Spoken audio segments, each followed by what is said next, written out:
No, lo que nosotros podemos poner es un breve resumen de historia clínica. ¿Están viendo la pantalla? Estuvo a cuidado de Sí, Doc. Juan Pablo. Dale.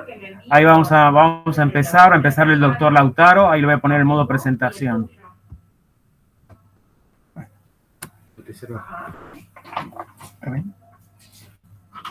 Bueno.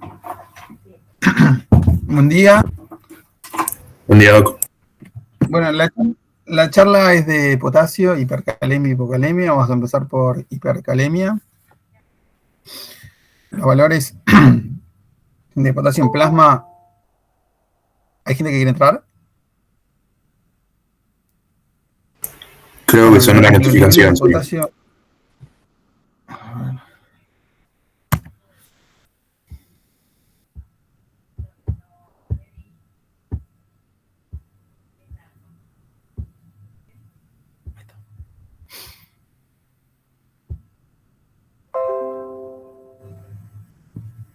Bueno, los niveles de potasio van en sangre, en plasma van de 3.5 a 5 miliequivalentes por litro.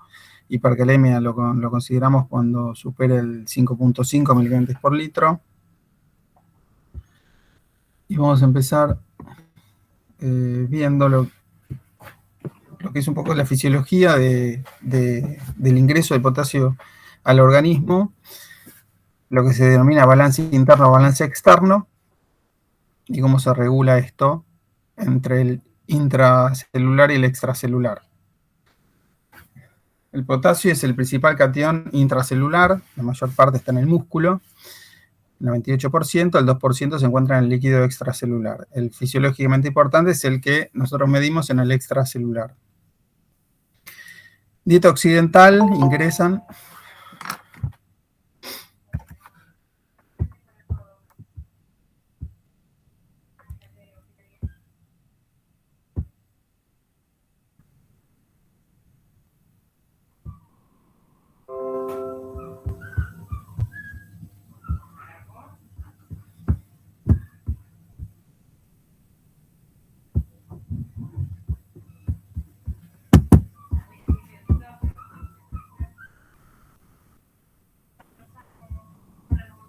Bueno, ¿se ve ahí?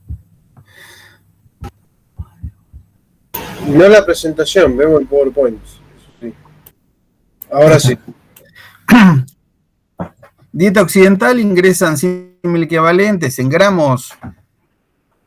Se habla que una dieta occidental se estima que lo recomendable es 5 gramos, 6 gramos de potasio en mil equivalentes, lo manejamos en mil equivalentes, 100 mil equivalentes.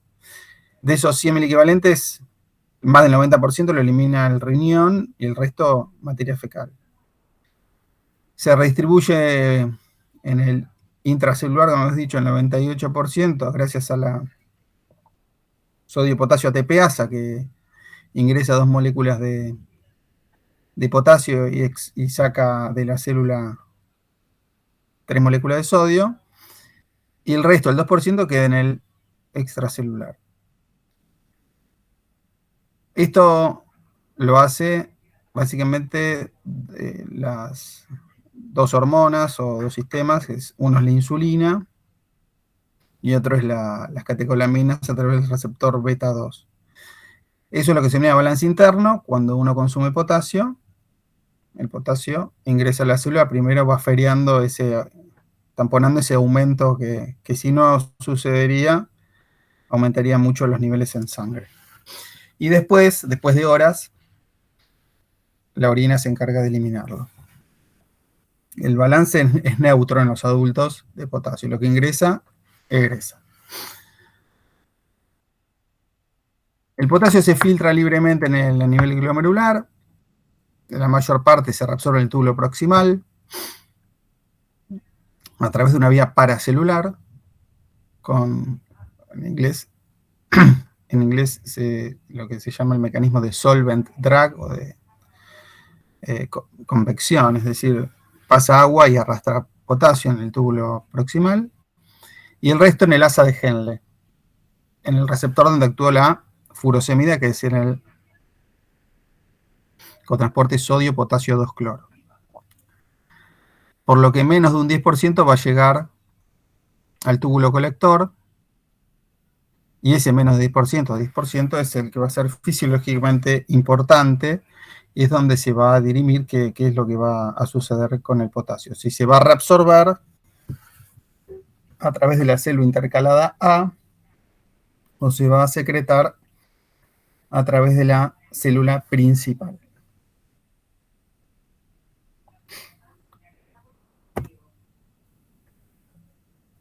En esta diapositiva repasamos, porque estamos en la parte de hipercalemia, pero repasamos lo que es el eje de renina, angiotensina, aldosterona, que es el que muchas veces, no siempre, pero la gran mayoría de las veces, se va a ver afectado en pacientes con hipercalemia.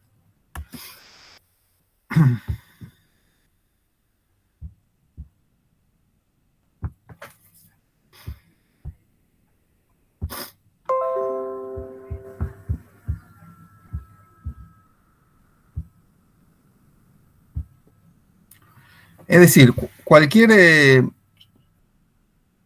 proceso de estos que se vea bloqueado, ya sea síntesis de renina, síntesis de angiotensina 2, bloqueo de la acción de la angiotensina 2, bloqueo de la síntesis de aldosterona o bloqueo de acción de la aldosterona, va a haber tendencia a tener hipercalemia.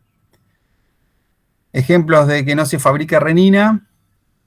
¿Alguno conoce algún mecanismo? ¿Alguien que se acuerda de algún mecanismo de que se disminuya la fabricación de renina y que esto genere hipercalemia? ¿Fármacos o alguna otra entidad? No, fármacos, los inhibidores de la renina, pero creo que no se usan más. Bueno, Los beta bloqueantes, por y AINES. Algunos beta bloqueantes a través del receptor beta 1, antiinflamatorios no esteroides porque inhiben la síntesis de prostaglandina, que es un factor que estimula la renina, y el aldosteronismo hiporreninémico. Después, ejemplos de fármacos que bloquean la síntesis de angiotensina 2. Tenemos los inhibidores de la enzima de conversión, como el enalapril. Fármacos que bloquean la acción de la angiotensina 2 en el receptor de angiotensina 2. Tenemos los ARA2, los sartán, valsartán. Fármacos que bloqueen o situaciones que bloqueen la síntesis de aldosterona. Tenemos, por un lado, en algunas situaciones la heparina puede bloquear la síntesis de aldosterona o la insuficiencia suprarrenal. Y si la aldosterona se fabrica, tenemos también fármacos que bloquean el receptor de aldosterona, como son los ahorradores de potasio, diuréticos ahorradores de potasio, como la espironolactona, o que bloquean el canal de sodio, como por ejemplo el amiloride. Todas esas situaciones y fármacos que bloquean este eje son causas de hipercalemia. Célula principal es la célula target de la aldosterona. La aldosterona tiene como función restablecer la volemia, es decir, aumentar el número y la apertura de los canales de sodio de la célula principal. Al reabsorberse más sodio en el túbulo colector, se secreta más potasio, ya que la luz se torna negativa. Y en la célula intercalada es una célula que tiene más que ver o tiene más relación con los trastornos del equilibrio estado ácido-base, pero también tiene un antiporte, potasio-protón, que lo que hace es reabsorber potasio. La aldosterona en este caso lo que hace es estimular una protona ATPasa y el intercambio de protones por potasio.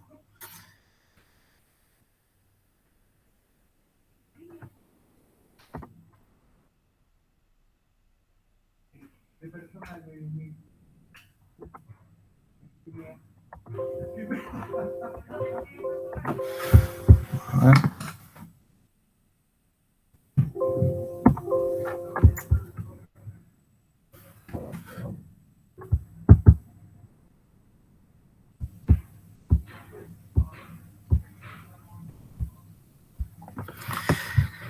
Dentro de la...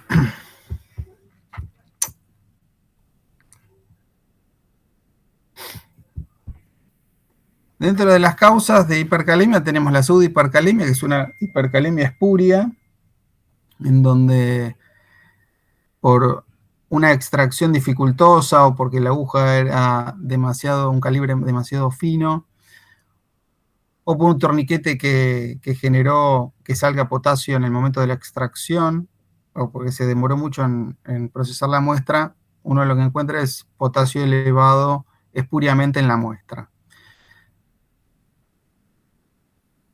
Además de otras situaciones como trombocitosis o leucocitosis importantes. Esa sería una de las causas extrarrenales. Otra de las causas extrarrenales es por la redistribución o shift de potasio fuera de la célula, y la gran mayoría de las causas de hipercalemia es de origen renal. Llamamos origen renal cuando existe un hipoaldosteronismo, que como habíamos dicho es la hormona encargada de secretar potasio por la orina, es la aldosterona. Entonces, cuando el eje se ve bloqueado, llamamos a esa situación hipoaldosteronismo. ¿Se fabrica o no se fabrica la aldosterona? Lo llamamos a todo hipoaldosteronismo, es decir, la aldosterona no está actuando. Y después tenemos las insuficiencias renales agudas, sobre todo oligúricas, y la enfermedad renal crónica avanzada. En los textos habla de menos de 15 mililitros por minuto de filtrado, menos de 10 mililitros de filtrado, aunque si el volumen de orina se encuentra adecuadamente conservado, no habría tendencia a tener hipercalemia. Hipercalemias redistributivas, nombramos 4 o 5, las más importantes, que hacen que el potasio salga de la célula. Tenemos las acidosis, sobre todo las inorgánicas, no tanto las orgánicas como la láctica y por cetoácidos, déficit de insulina, estados de hiperosmolaridad, bloqueo beta-2 adrenérgico, ejemplos propanolol y la betalol, y las lisis. Ya sea se rompa el glóbulo rojo, se rompa el músculo o haya un tumor que se lisa. Todas esas serían causas redistributivas, hacen que el potasio salga de la célula.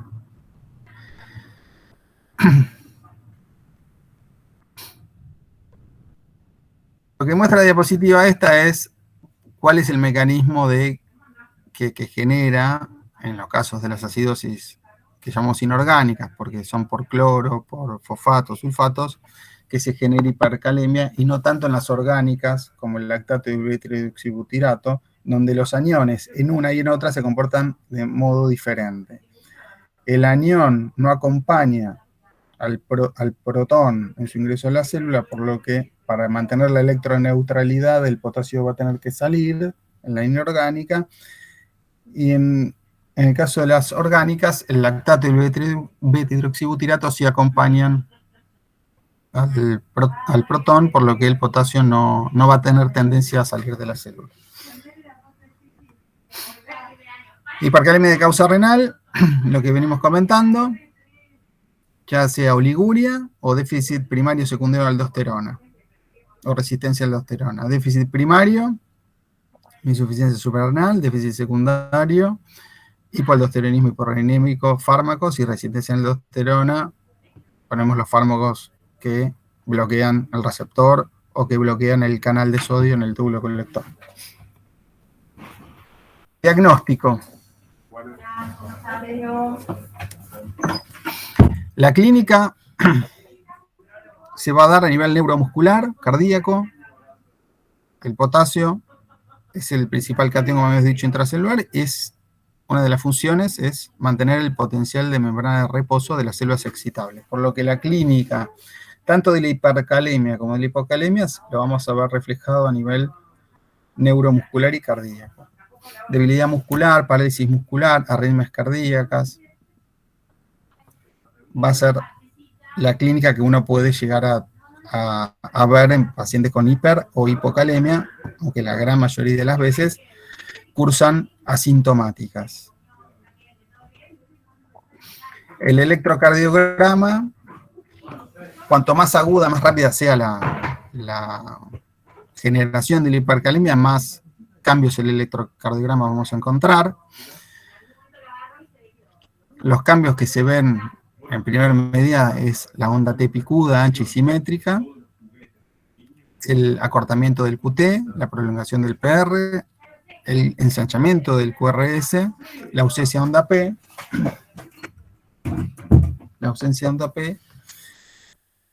y la onda sinusoidal, que es un QRS fusionado con la onda T.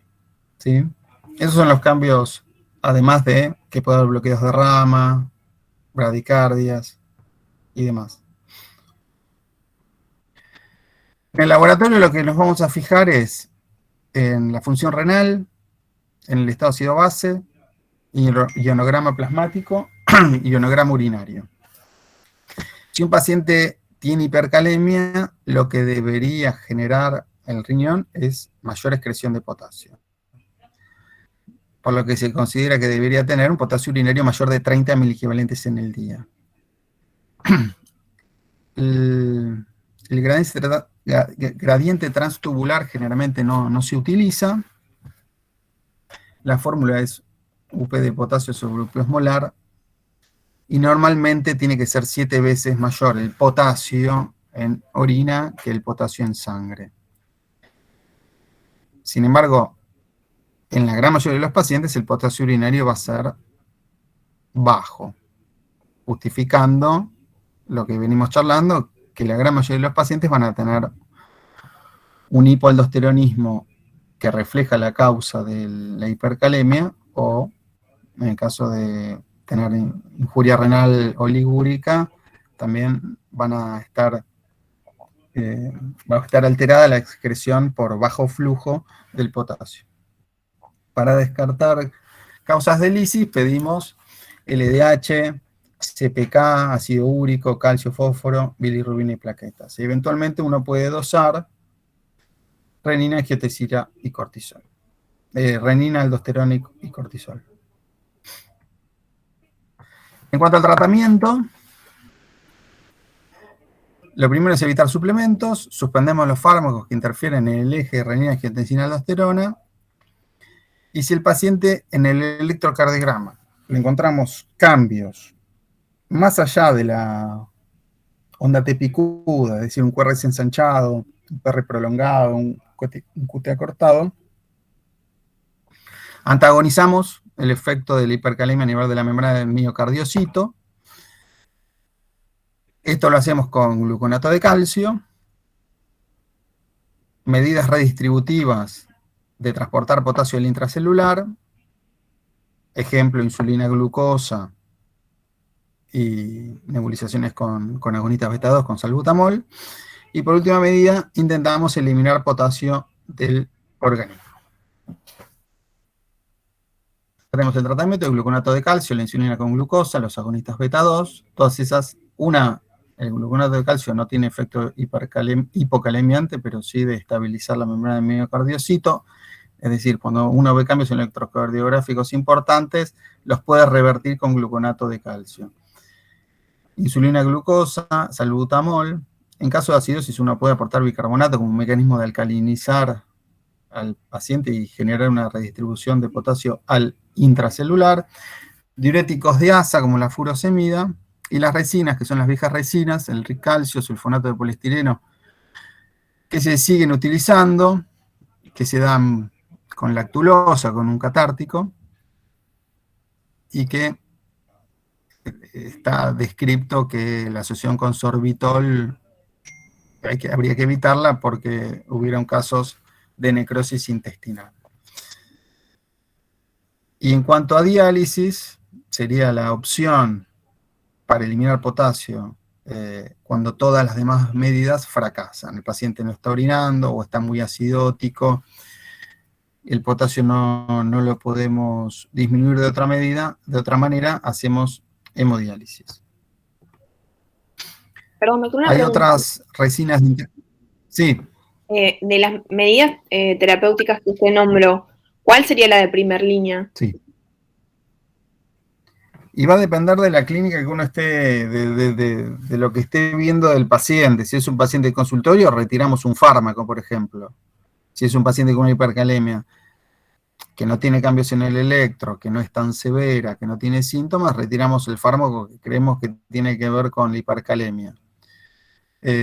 Podemos aportar un diurético, forzar medidas para que el potasio baje. Si el paciente tiene un cuadro más grave o síntomas a nivel, ya sea arritmogénicos por la hipercalemia o a nivel neuromuscular, que tiene parálisis o paresia de algún muscular,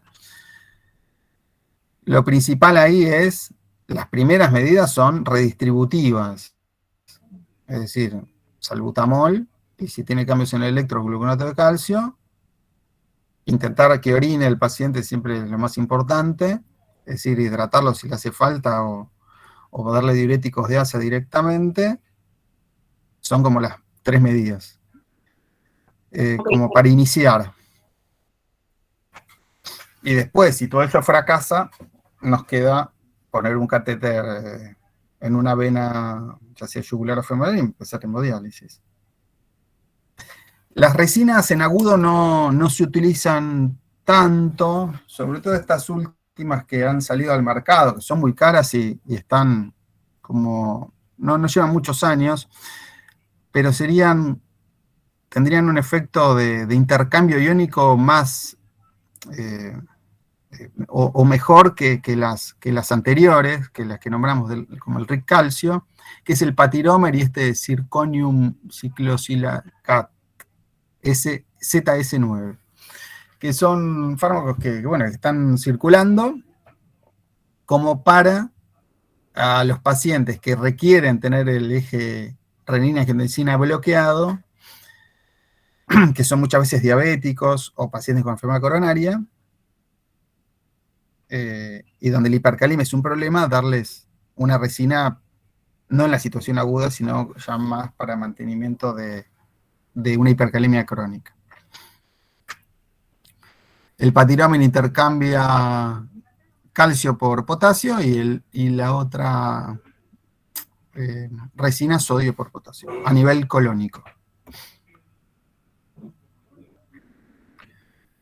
Acá agregamos en el tratamiento lo que es una insuficiencia suprarrenal, que eso es más área del endocrinólogo, pero se pueden dar dosis más bajas o dosis bajas de fludrocortisona, que es un mineralocorticoide, sumado a un glucocorticoide como la hidrocortisona, en casos de insuficiencia suprarrenal. Como para que se sepan. En caso de hipoaldosteronismo hiporreninémico, está descrito en los textos que se puede usar un mineralocorticoide, que es la fludrocortisona, aunque generalmente no se usa, porque estos pacientes que tienen hipercalemia, una tendencia a la hipercalemia, generalmente son hipertensos, por lo que sabemos que fisiológicamente uno lo podría dar y beneficiar al paciente en cuanto al problema hidroeléctrico. Las consecuencias de darle un símil aldosterona es aumentar la reabsorción de sodio, con lo cual va a aumentar la volemia y va a generar hipertensión arterial. Por lo tanto, es como para tener un concepto a nivel fisiológico que uno lo podría resolver, pero que en la práctica generalmente no se llega a usar. Bueno, ¿alguna pregunta hasta ahí? Sí, Doc, una pregunta. Cuando vimos insuficiencia renal aguda, vimos que uno de los problemas era la hipercalemia. En el caso de insuficiencia renal aguda con hipercalemia, cuál sería el tratamiento, digamos, en esa situación. Es clave saber si el paciente está orinando o no está orinando, porque uno es como que se quedaría más tranquilo si el volumen de diuresis, por lo menos lo que está descrito es que si orina más de 600, el concepto de oliguria es de 400 mililitros, o sea, tiene que ver con también ese número, ese volumen, como para poder regular la excreción de potasio. Hay insuficiencias renales agudas que son oligúricas y otras que son no ligúricas. Sobre todo las oligúricas son las que se pueden complicar con hipercalemia. Entonces uno las debería transformar en no ligúricas. Sería como el mecanismo, lo que uno debería hacer es, a través de la hidratación y forzado de diuresis con diuréticos de asa, ya sea endovenoso en bolo o en bomba, hacer que el paciente orine y de esta manera seguramente el potasio mejore.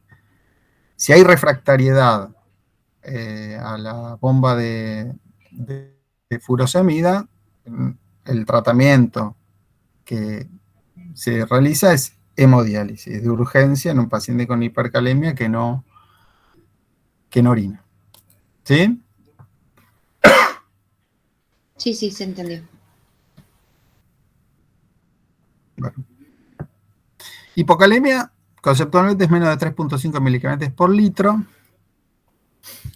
Repasamos que los que incorpora potasio a la célula son la insulina, las catecolaminas a nivel del receptor beta 2 y en situaciones patológicas la hormona T4, que en el caso de tirotoxicosis puede generar hipocalemia por de un modo redistributivo. Así como las acidosis generaban tendencia a la hipercalemia, las alcalosis tienen tendencia a la hipocalemia. ¿Sí? Y es que excreción urinaria necesitamos aldosterona y flujo de sodio y agua. Tenemos que tener básicamente las dos cosas. Podemos tener flujo de sodio y agua, pero si no tenemos aldosterona no vamos a poder eliminar el potasio, y podemos tener aldosterona, pero sin sodio en el túbulo colector, no vamos a poder eliminar potasio también.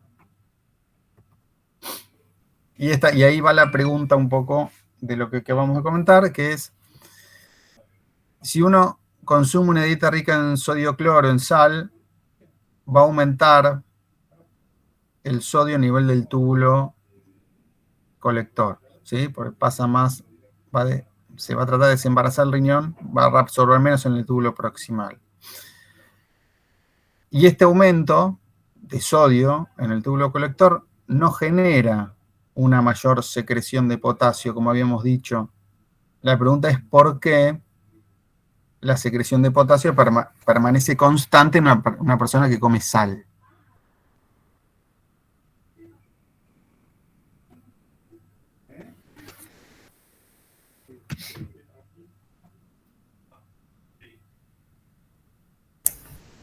Entiendo que es porque son, o sea, independientes los mecanismos de regulación del sodio y el potasio, o sea, más allá de que el sistema de renina-angiotensina en este caso estaría actuando a favor de la, digamos, o sea, estaría disminuido y favorecería la excreción de sodio, creo que es independiente, Es eso, ¿no? Ok. Es eso. Uno consume el estímulo, cuando consume sodio cloro, lo que hace básicamente es inhibir al eje. Por lo que no va a haber reabsorción, no va a haber mayor reabsorción de sodio. Si no hay mayor reabsorción de sodio, no va a haber mayor secreción de potasio. Por un lado, porque tampoco va a haber, no va a estar estimulada las hormonas hipovolémicas, en este caso como la angiotensina 2 y la aldosterona. Por lo que va a estar inhibido, gracias a la sal, gracias al cloro que sensa la mácula densa, va a estar inhibido la renina, angiotensina y aldosterona, por lo que el potasio no va a ser excretado. ¿Sí? Sí, perfecto. Hipocalemia, la mayoría de las veces se generan por pérdidas gastrointestinales, La mayoría de las veces se generan por cambios, por pérdidas gastrointestinales, laxantes, diarrea, urinarias, diuréticos, vómitos y acidosis tubulares renales. Otras causas son las redistributivas, que producen generalmente como las hipercalemias, son o aumentos o reducciones transitorias, entra potasio en la célula, y la excreción urinaria del potasio puede reducirse, según los textos, menos de 15 miliequivalentes por día. Habíamos puesto como línea de corte en la hipercalemia 30 miliequivalentes, pero tiene una capacidad muy importante, el riñón, de reabsorber potasio y de inhibir la secreción de potasio. Reabsorber potasio por la célula intercalada A a través del antiporte protón-potasio y de inhibir la secreción de potasio a través de la célula principal. Acá ponemos básicamente las causas transitorias, que son los shifts. Ejemplos: salbutamol, aumento de actividad beta-2 adrenérgica, o cualquier aumento de actividad beta-2 adrenérgica que aumente, que va a hacer que el potasio ingrese a la célula. Y otra de las causas transitorias son la parálisis periódica hipocalémica familiar, que se ve es muy raro de ver, pero sí la que se puede llegar a ver es la parálisis periódica tirotóxica, que son pacientes que está descrito que son de descendencia asiática y que en un contexto de hipertiroidismo pueden presentarse a la consulta teniendo una parálisis una cuadriplejía, cuadriparesia, justamente por hipocalemia. Pérdidas gastrointestinales, diarrea, laxantes o drenajes, y dentro de las pérdidas urinarias, diuréticos de asa como la furosemida, tiacidas como la hidroclorotiacida. Los vómitos los ponemos en pérdidas urinarias porque el vómito tiene muy poco potasio, pero lo que pierde es cloro, por lo que el vómito estimula, al perder cloro, al sistema renina-angiotensina-aldosterona, estimula en la mácula densa la síntesis de renina, por lo que le vamos a poner dentro de las pérdidas urinarias. La hipomagnesiemia, que es un factor que uno siempre mide porque el magnesio puede estar bajo en los pacientes con hipocalemia. El magnesio bajo estimula además la secreción de potasio a nivel del túbulo colector, por lo que hay que corregirla también. Y exceso de mineralocorticoides o de glucocorticoides. Un adenoma suprarrenal aumenta la síntesis de aldosterona. En enfermedad de Cushing también el cortisol en ese caso va a tener acción mineralocorticoide. Y después vamos a nombrar el hiperaldosteronismo secundario en estenosis de la arteria renal, pacientes con hipertensión arterial secundaria. Y las acidosis tubulares renales tipo 2 y tipo 1. Tipo 1 distal, donde la alteración puede estar en varios lados, pero generalmente está en la protona tepeasa. No puede acidificar la orina el paciente con acidosis tubular renal tipo 1, no puede eliminar protones, pero sí puede eliminar potasio, y en la proximal no puede reabsorber. Proximalmente bicarbonato, por lo que el bicarbonato sigue su curso y actúa como un anión no reabsorbible a nivel del túbulo colector, generando tendencia a la hipocalemia en el caso de la acidosis tubular proximal.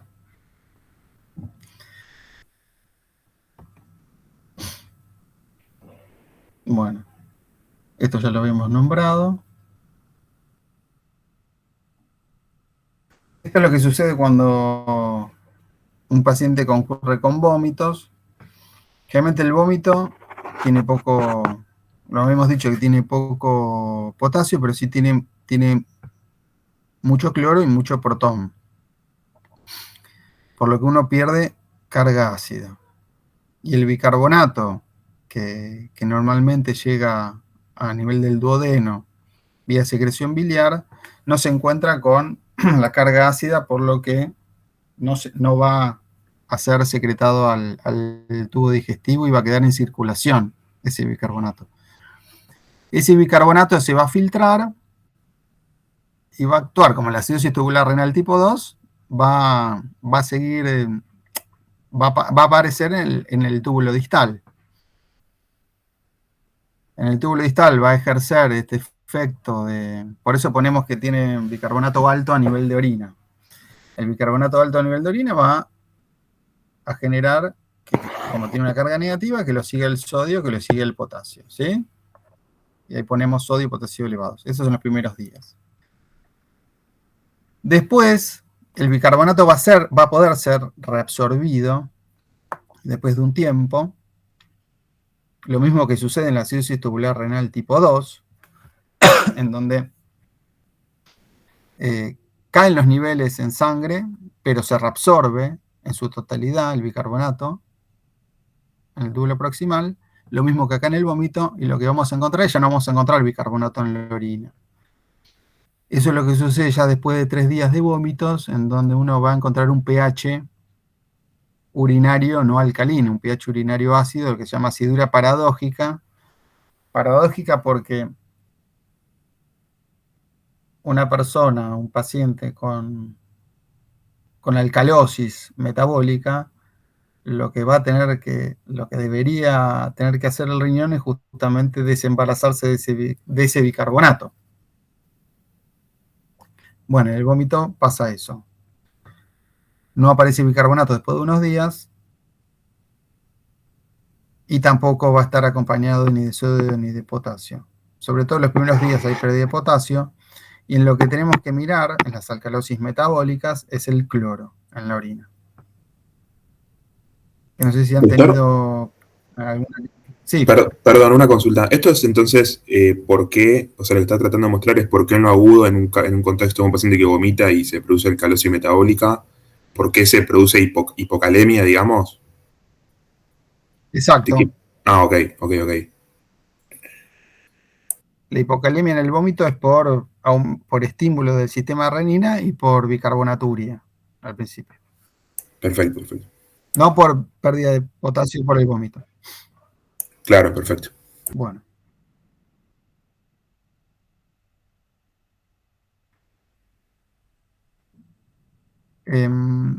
Clínica, electro y laboratorio, lo mismo que la hipercalemia, que la clínica es muy similar. Es decir, a nivel neuromuscular uno va a encontrar debilidad, también puede encontrar ilio. Lo que está descrito también es en la hipercalemia.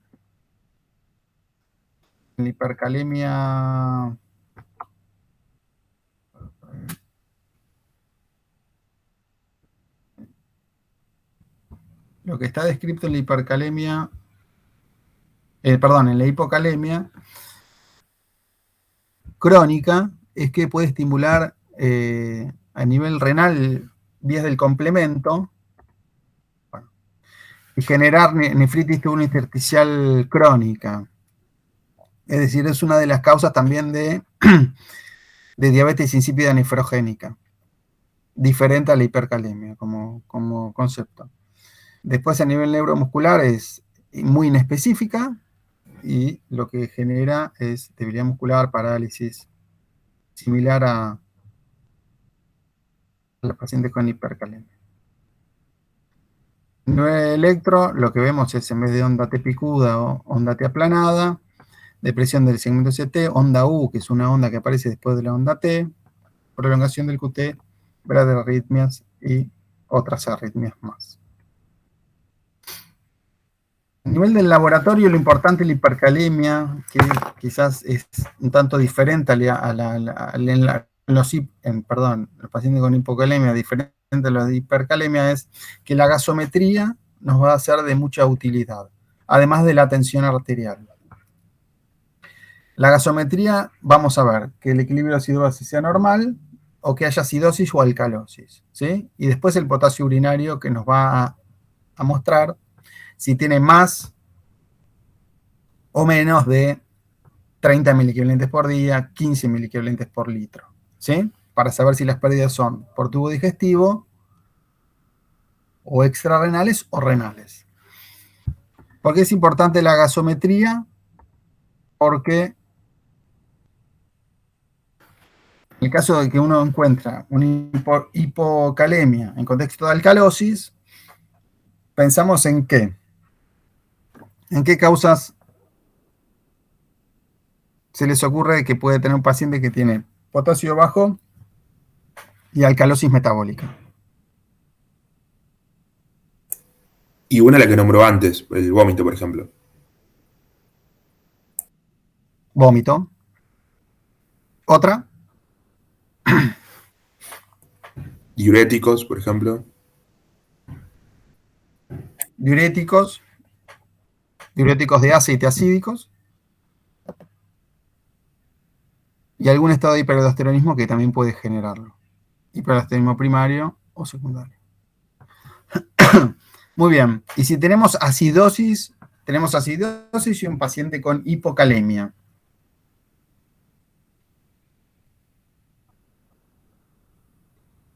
¿En qué 2 o 3 causas pensamos? Puede ser diarrea. Diarrea, que va a dar una acidosis metabólica hiperclorémica.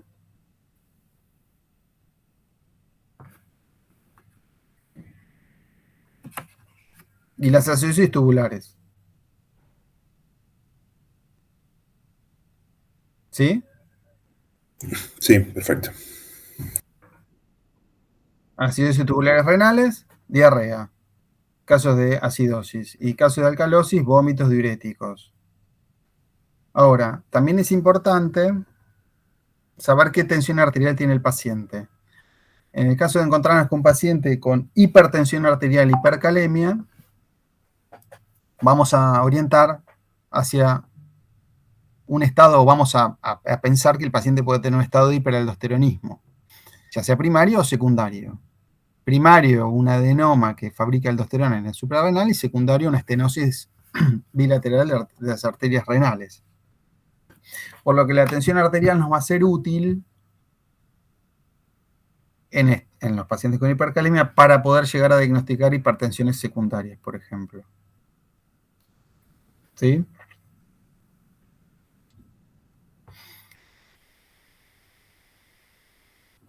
El tratamiento va dirigido a la causa, pero en líneas generales, como las principales causas son o que el paciente tiene diarrea, o que consumió laxantes, o que está consumiendo un diurético, ya sea tiacídico o de asa, es reponer el potasio. Reponemos el potasio vía oral o reponemos el potasio vía endovenosa, dependiendo también de la clínica que encontremos y dependiendo de los cambios en el electrocardiograma que encontremos. En los pacientes que no tienen edemas y tienen alcalosis metabólica, lo que le tenemos que dar es sodio-cloro, cloruro de sodio, para revertir ese componente de contracción. Es decir, los pacientes con alcalosis metabólica son pacientes que perdieron mucho cloro, en general, el vómito, por ejemplo, o pacientes con diuréticos, por lo que las alcalosis metabólicas, al igual que las acidosis respiratorias, son ejemplos de trastornos del equilibrio ácido-base en donde cursa hipocloremia, y cursan con hipocloremia. Por lo tanto, estos pacientes hay que replesionarlos de cloruro de sodio. ¿Sí? ¿Para qué? Porque habíamos dicho que la célula intercalada, además de, no sé si lo habíamos dicho, pero bueno, en la célula intercalada se reabsorbe bicarbonato. El riñón también tiene la capacidad de reabsorber bicarbonato y de secretar bicarbonato. En casos de alcalosis metabólica, lo puede hacer a través de la célula intercalada B, que es una célula intercalada A polarizada. Es decir, en vez de reabsorber bicarbonato por la membrana basal, lo que hace es secretar bicarbonato a la luz del túbulo. Y esto lo hace por un intercambio con cloro. Es decir, si uno no tiene cloro, si hay hipocloremia, la alcalosis metabólica se va a perpetuar. ¿Sí? ¿Es más complicado? Es más complicado el tratamiento en los pacientes que tienen edemas, como insuficiencia cardíaca, porque estos pacientes necesitan diuréticos, muchas veces estos diuréticos le han generado la alcalosis, y darle solución fisiológica no es conveniente, por lo que uno puede bloquear, ayudar al paciente con diuréticos ahorradores de potasio que bloquean la acción de la aldosterona, amiloide, espironolactona, triptireno, o dar un diurético que inhibe la acción de la anhidrasa carbónica en el túbulo proximal, que es la acetozolamida, que va a generar una suerte de acidosis tubular para que el bicarbonato pueda ser secretado. En caso de acidosis tubulares renales 1 y 2, lo que se usa es el citrato de potasio, porque el citrato se convierte en bicarbonato, o la solución de Scholl, que es citrato de potasio o citrato de sodio. La dosis es mucho más elevada en la tipo 2 que en la tipo 1. Una es de 1 miligramo por kilogramo de peso y la otra es de 5 a 15 miligramos por kilogramo de peso. Y puede llegar a ser quirúrgico o requerir alguna intervención hemodinámica en caso de hiperostotismo primario quirúrgico, o en una intervención hemodinámica en un caso de estenosis de la arteria renal. Si estamos hablando de un paciente que está hipertenso, refractario, donde la hipocalemia fue uno de los signos que nos orientó para la hipertensión hacia esta causa, donde uno puede colocar stents en caso de refractariedad a los fármacos, ¿no? La hipertensión arterial. Ahí está. Bueno, el caso clínico. Hacemos 2 casos clínicos de hipercalemia y uno de hipocalemia. Caso clínico 1 es un paciente anúrico de 42 años que dializa a través de una fístula, que ingresó a la terapia derivado de su centro de diálisis con síntomas de cuadriparesia. ¿Sí? Presentaba, lo más importante, vamos al laboratorio, 17 de bicarbonato, 8.9 de potasio,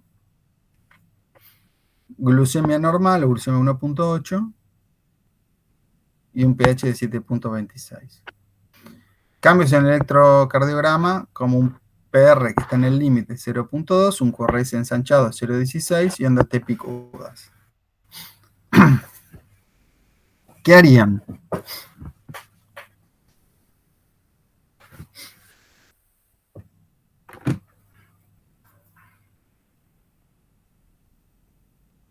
Y lo que charlábamos antes era eso, si ya muestra cambios en el electro, habría que hacer algo por ese lado, ¿no? O sea, eran antagonistas no, ¿qué era? Ay, me olvidé. Pueden ser diuréticos, por ejemplo, por la hipercalemia. Sí, estabilizantes de la membrana de miocardiocito. Eso. No, este es un paciente que está en diálisis, tiene fístula y no orina. Es un paciente en hemodiálisis crónica. Ah, perdón, sí. Uno le va a dar un diurético y el diurético no va a actuar. Lo que hay que hacer es estabilizar la membrana de miocardiocito con gluconato de calcio, ir directamente a dializarlo. En este caso, uno va directamente a dializarlo. Como puente hacia la diálisis, puede dar bicarbonato, y nebulizarlo con agonistas beta 2. ¿Sí?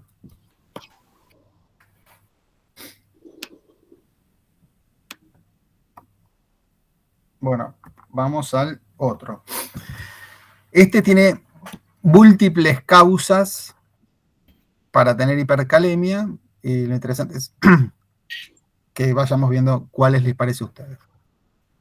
Tiene 65 años, es un etilista, diabético, y viene con febrícula, deshidratado, medio hipotenso, oligúrico, con un laboratorio que muestra también 8.9 de potasio, 121 de sodio, un pH de 7.1, cuerpos cetónicos positivos en la orina, 1400 de glucemia y un GAP elevado con bicarbonato de 4.5. Electrocardiograma también con cambios importantes en el QRS.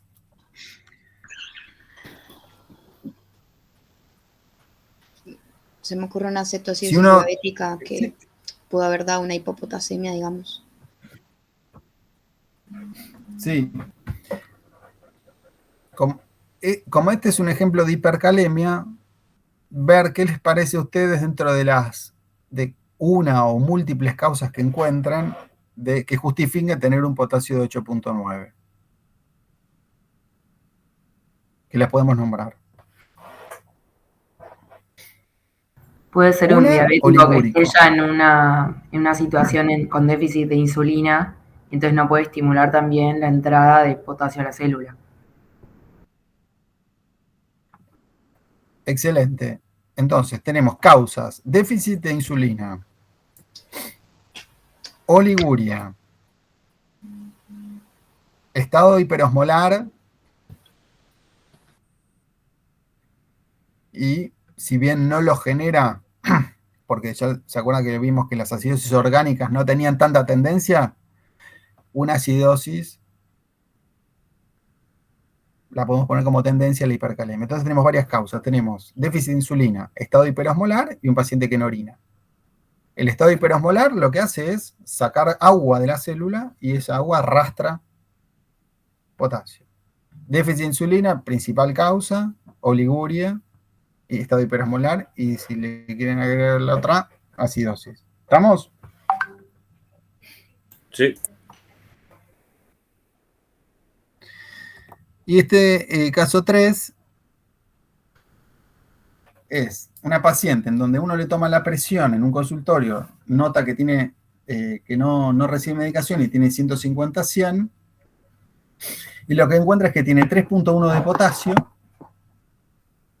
un sodio urinario de 80, un potasio urinario de 60 y un bicarbonato de 32.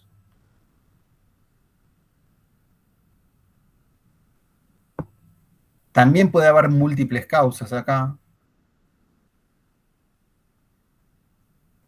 La idea es que pensar si puede haber alguna relación entre un paciente con hipertensión moderada e hipocalemia.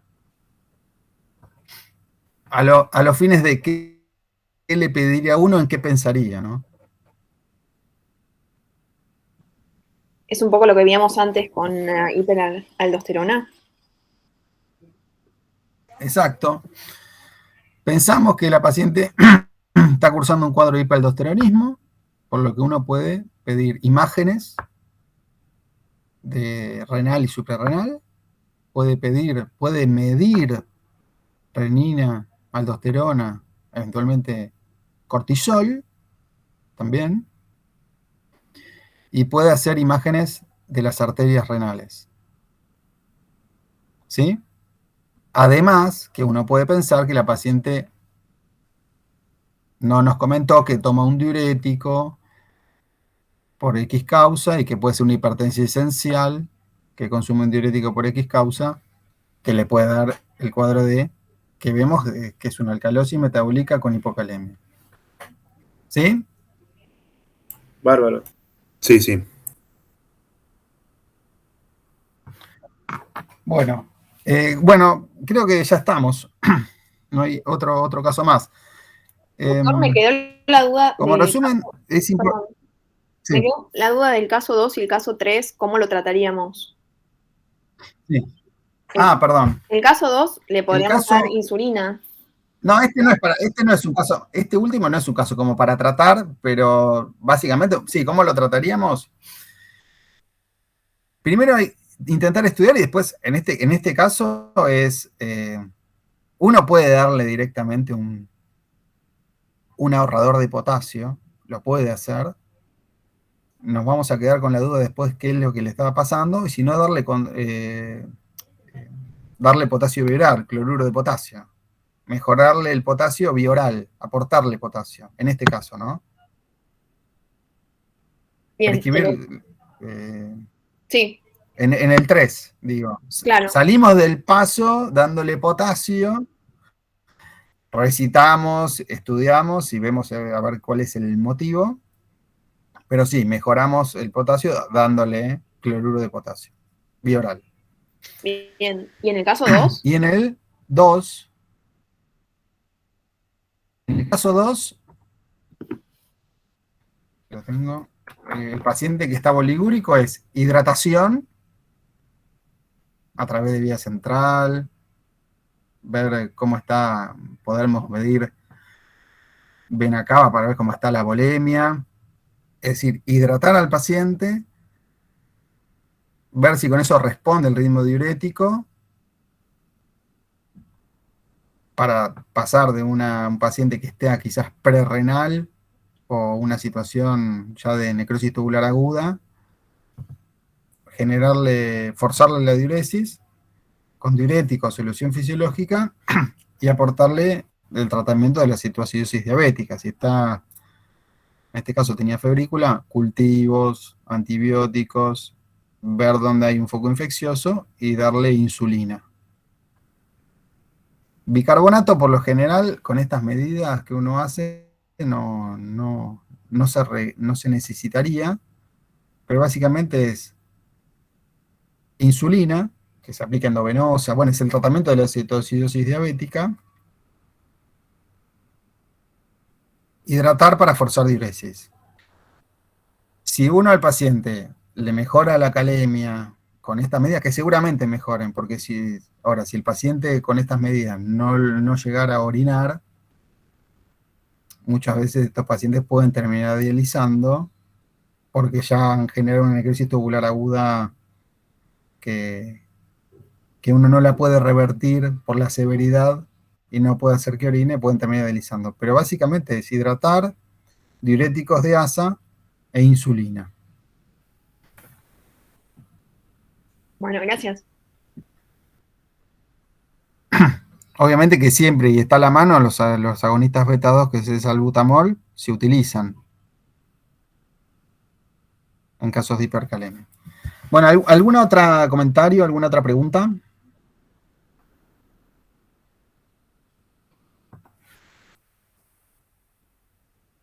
¿O dudas?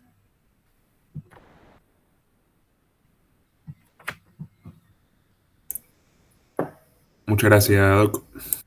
Creo que no, Doc. Gracias. Gracias, Doc. ¿Listo? Bueno, Sí. de nada, hasta luego. Una pregunta, perdón, Sí. me acaba de surgir. Sí, ¿Le podríamos pasar el mail de nuestra camada para que nos mande las diapositivas? ¿Le dejo el mail en el chat? Así lo podemos rever otra sí, vez. dale. Los. Sí, sí. Buenísimo, muchas gracias. ¿Dónde está? A ver, Ahí en ¿estás el chat, escribiendo? lo acabo de mandar al chat. Bueno, ahora me fijo. Ahí está. Creo que, a ver si veo su pantalla. Abajo a la derecha, donde está ese simbolito cuadrado con el punto azul. Ahí, Sí, chatear. ahí está el mail. Dale, listo. Gracias, Mandamos ahí. Doc. Gracias, Chao. un beso, hasta luego. Hasta luego.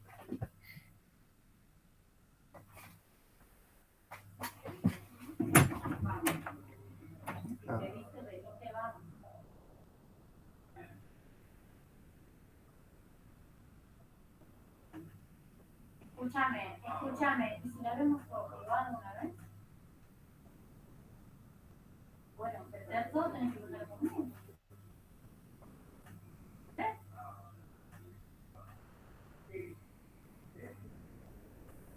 Ella atiende pues si un martes tarde, no tendrán, ¿entendés?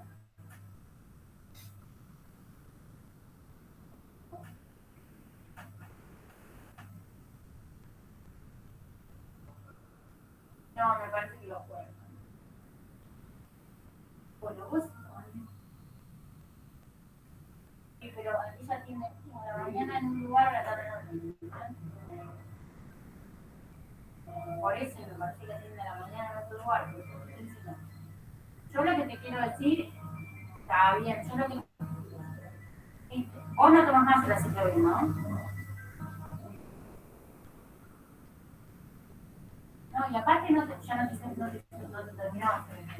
Tiene que ver a alguien, ver qué es. ¿Entendés? Hola. Sí.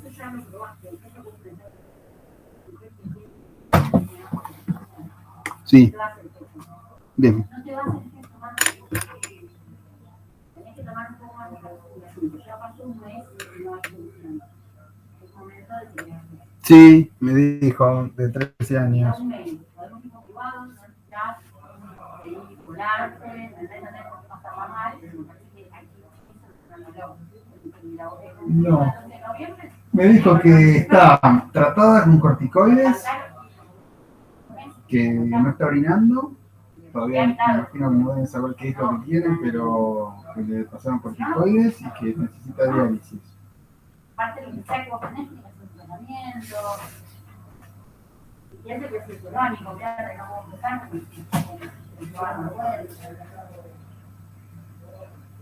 que nada, que vas a ver que es un amigo con nutrición, y todas cosas,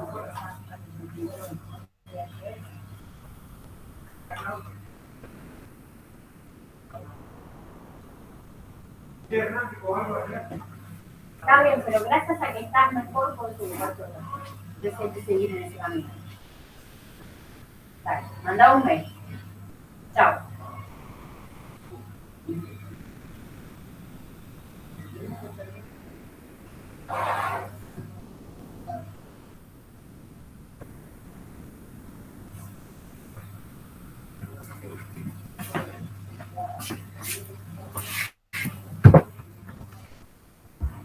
Vicky, ¿necesitas algo ¿De qué?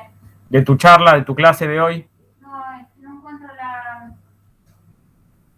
¿Y por qué no usás la que...